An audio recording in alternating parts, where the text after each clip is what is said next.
Bayi laki-laki ini ditemukan oleh pengurus Panti Asuhan Bina Insani, Desa Beran, Ngawi, tergeletak di bagasi mobil operasional panti yang terparkir di halaman. Saat ditemukan, bayi berbobot 2,7 kg tersebut hanya beralaskan plastik. Diduga hanya selang beberapa jam dilahirkan.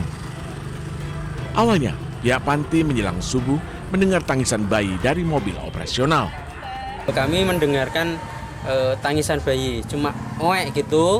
Saya cari belum ada, terus saya masuk, ada tangisan lagi, oek, saya keluar, ya mencari di sekeliling, terus bayinya itu nangis lagi, oek, saya lalu ke mobil untuk mencari lagi, kayak kelihatannya ada di mobil, dan ternyata ada di bagasi.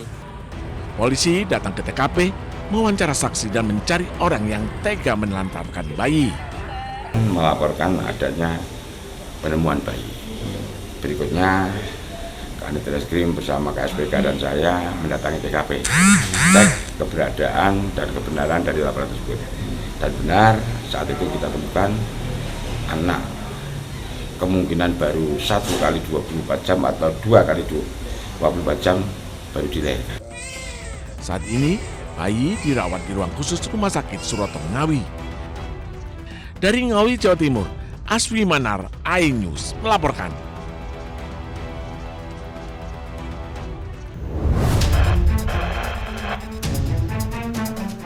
Aksi heroik petugas jalur lintas kereta api di pos nomor 105 Desa Masangan, Kecamatan Bangil, Kabupaten Pasuruan, Jawa Timur terekam kamera pengawas.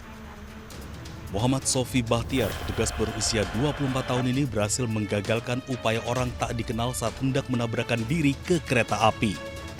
Peristiwa tersebut terjadi pada Minggu jam 19.46 saat kereta api Sangkurinang jurusan Ketapang, Banyuwangi, Bandung hendak melintas. Kasih tahu orangnya, Pak, ada kereta api mau melintas gitu. Orangnya itu cuma noleh gini, terus bilang tidak gitu. Sambil tangannya itu gini ke kereta api. Saya refleks langsung kaget, langsung saya loncatin itu, saya inggirin. Waktu itu spontan sampai Mas ya, untuk Spontan. mereka ini ya. Itu keretanya udah lepas 107 itu, udah dekat, sekitar 500 meteran lah. Menurut informasi warga sekitar, korban mengalami gangguan mental. Untuk mengantisipasi kejadian agar tak terulang, korban dibawa ke RSJ Lawang, Kabupaten Malang untuk mendapatkan perawatan. Dari Pasuruan, Jawa Timur, Jaka Samudra, iNews melaporkan.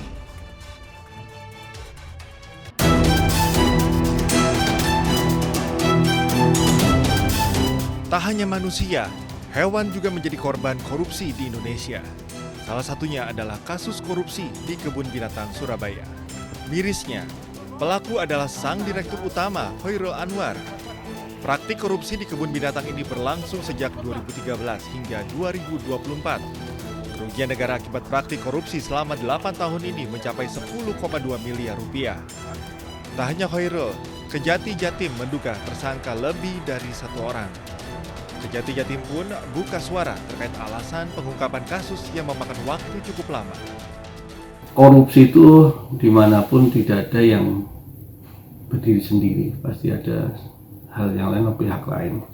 Jadi perkara ini masih terus kami dalami oleh penyidik. Pengumpulan alat bukti tentunya terus dilakukan untuk menjunjung tinggi asas praduga tak bersalah.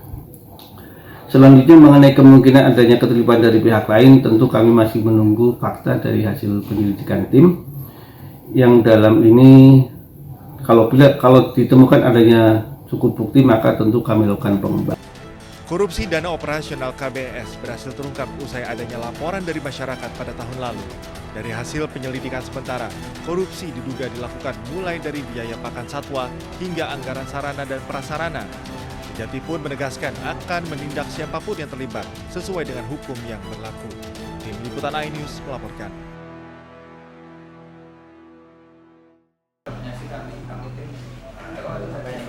Wali Kota Surabaya Eri Cahyadi buka suara terkait dugaan korupsi di Kebun Binatang Surabaya yang melibatkan ex-dirut KBS Hoirul Anwar.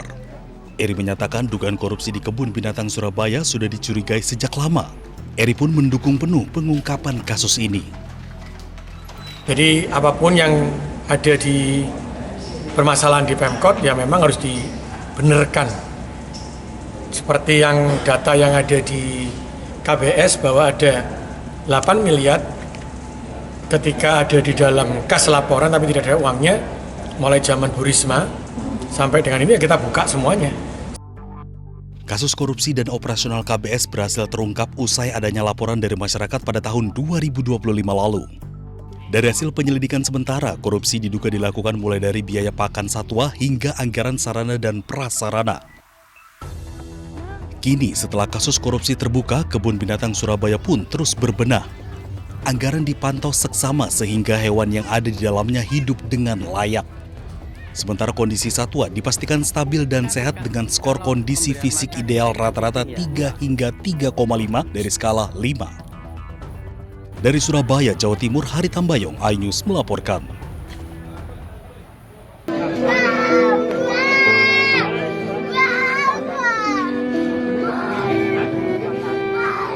Duka mendalam masih menyelimuti keluarga KD, pria yang tewas dikeroyok massa usai diduga melakukan pencurian ayam di wilayah Juklegi, Tabanan, Bali, Jumat lalu. Mirisnya keluarga korban mengaku awalnya tidak mengetahui korban meninggal akibat pengeroyokan. Keluarga korban baru mengetahui fakta bahwa korban meninggal setelah dikeroyok massa setelah rekaman kejadian viral di media sosial. Karena saya kirain ya matinya mati biasa gitu. Artinya dari pihak kepolisian tidak menjelaskan langsung kalau ini korban meninggal karena dikeroyok gitu? Tidak. Nyampe dari rumah itu udah lagi seharinya itu baru kelihatan di medsos adanya muslim itu. Kaget tadinya saya. Awalnya saya menandatangani perdamaian, akhirnya istri almarhum tidak terima dia. Ini itu ya. Kondisi. Ya karena kelihatan kondisinya suaminya itu ya, seperti itu. Kasus menyayat hati ini viral dan mengundang gelombang simpati masyarakat. Sejak Senin pagi, bantuan dari berbagai pihak terus berdatangan di rumah duka KD di Desa Sidatapa, Buleleng, Bali. Termasuk bantuan deposito, sembako, sepeda motor, dukungan pendidikan, dan lain sebagainya.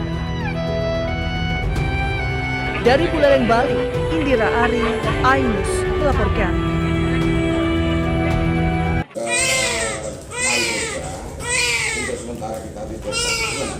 Bayi laki-laki ini ditemukan oleh pengurus Panti Asuhan Bina Insani, Desa Beran, Ngawi, tergeletak di bagasi mobil operasional panti yang terparkir di halaman.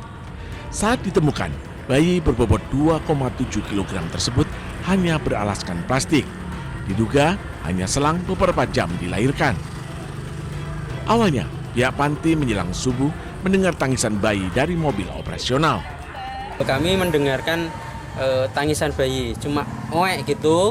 Saya cari belum ada. Terus saya masuk, ada tangisan lagi, oek, saya keluar, ya mencari di sekeliling. Terus bayinya itu nangis lagi, oek. Saya lalu ke mobil untuk mencari lagi, kayak kelihatannya ada di mobil. Dan ternyata ada di bagasi. Polisi datang ke TKP, mewawancara saksi dan mencari orang yang tega menelantarkan bayi. Melaporkan adanya penemuan bayi. Berikutnya Kanit Reskrim bersama KSPK dan saya mendatangi TKP, cek keberadaan dan kebenaran dari laporan tersebut. Dan benar saat itu kita temukan anak kemungkinan baru 1 kali 24 jam atau 2 kali 24 jam baru dilahirkan. Saat ini bayi dirawat di ruang khusus Rumah Sakit Suroto, Ngawi. Dari Ngawi, Jawa Timur, Aswi Manar, iNews melaporkan.